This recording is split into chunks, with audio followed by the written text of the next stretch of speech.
हमारे पास इस क्वेश्चन में दिया हुआ है a rigid wire consist of a semi circular portion of radius r and two straight section. तो हमारे पास ये रिजिड वायर है जिसका जो हमारे पास वायर की शेप है उसे जैसे बताया जा रहा है उसे बताया जा रहा है कि सेमी सर्कुलर पोर्शन है जिसका रेडियस है आर। सही है। और दो यहाँ पे अपने पास क्या दिए हुए हैं, दो यहाँ पे दिए हुए हैं दो स्ट्रेट सेक्शन। तो मान लेते हैं कि ये है ए, ये है बी, ये है सी और ये है डी। यहाँ पे मान लेते हैं ये हो जाए अपने पास ई पॉइंट, ये पॉइंट। सही है। अरे ये अपने पास सेमी सर्कुलर पोर्शन है, इससे डिस्टेंस अपने पास रेडियस आर है, तो ये अपने पास क्या हुआ, ये भी तो रेडियस आर ही हो रहा है। सेम तरीके से ये भी क्या है अपने पास रेडियस आर है। सही है। अच्छा, अगर मैं बी और सी के बीच में लेंथ बताना चाहता हूँ, सो बी और सी के बीच जो लेंथ है वो कितना हो जाए 2 times of r effective length. सही है। फिर हमें बोला जा रहा है a wire is partially immersed in a perpendicular magnetic field as shown in figure. और फिर बताया जा रहा है find the magnetic force on the wire if it is carries a current of I. तो इसमें आई करंट फ्लो हो रहा है और जो हमारे पास मैग्नेटिक फील्ड है उसका मैग्नीट्यूड दिया हुआ है बी। सही है। और ये जो बी है इससे हमें पता चल रहा है कि बी इनसाइड है, डायरेक्शन जैसा है इनसाइड है। तो हमें बताना है कि इस वायर पे कितना फोर्स लग रहा है ड्यू टू मैग्नेटिक फील्ड।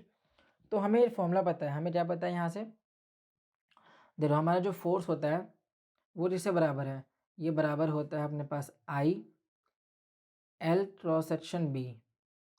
सही है।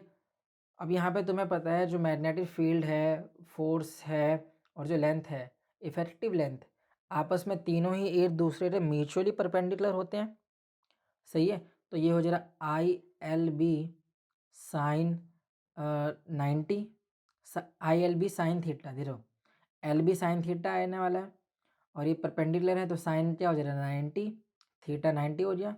तो साइन 90 होता है अपने पास 1, ये हो जाए I l b, force value पता चल रही। अब हमें जो एल है वो होता है इफेक्टिव लेंथ। अगर तुमने क्वेश्चन नंबर 16 समझा है सो तुम्हें पता है कि जो फोर्स होता है अपने पास वो इंडिपेंडेंट होता है शेप ऑफ द वायर से। वो सिर्फ डिपेंड करता है, लेंथ पे डिपेंड होता है बट जो शेप होती है उससे इंडिपेंडेंट होती है। और वो हमेशा ही शॉर्टेस्ट डिस्टेंस पे या शॉर्टेस्ट लेंथ पे डिपेंड करता है। और शॉर्टेस्ट लेंथ क्या होता है अपने पास परपेंडिकुलर लेंथ। तो ये क्या होता है अपने पास आई और ये जो एल है वही क्या है अपने पास 2 टाइम्स ऑफ आर।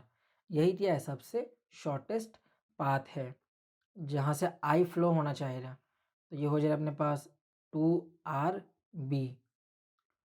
तो यही क्या है अपने पास, यही है अपने पास फोर्स। या फिर मैं इसे ऐसे बता सकता हूँ, ये हो जाएगा 2 I R B। सही है। तो फोर्स का तो हमें पता चल गया मैग्नीट्यूड। अच्छा, अब मैं बताना चाहता हूँ डायरेक्शन।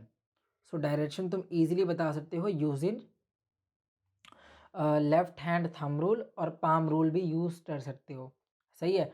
तो डायरेक्शन जो होने वाली है फोर्स की, बी इनसाइड है, आई अपना इस तरफ फ्लो हो रहा है, देखो बी अपना इनसाइड है, आई अपना इस तरफ फ्लो हो रहा है। तो जो अपना फोर्स है, देखो अभी सबसे शॉर्टेस्ट पाथ ये है ना, तो आई चाह रहा है कि मैं इस तरफ फ्लो हो जाऊँ। सो जो बी है वो इनसाइड है, आई ऐसे फ्लो होना चाहता है, हो रहा है। या फिर तुम ऐसे भी बता सकते हो जिस हिसाब से मैंने यहाँ पे बताया है। सो तुम्हें यहाँ से पता चल जा रहा है जो अपना एफ है वो अपवर्ड है,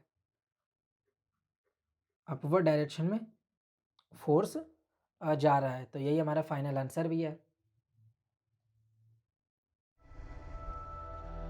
इससे आसान सॉल्यूशन और कहीं नहीं।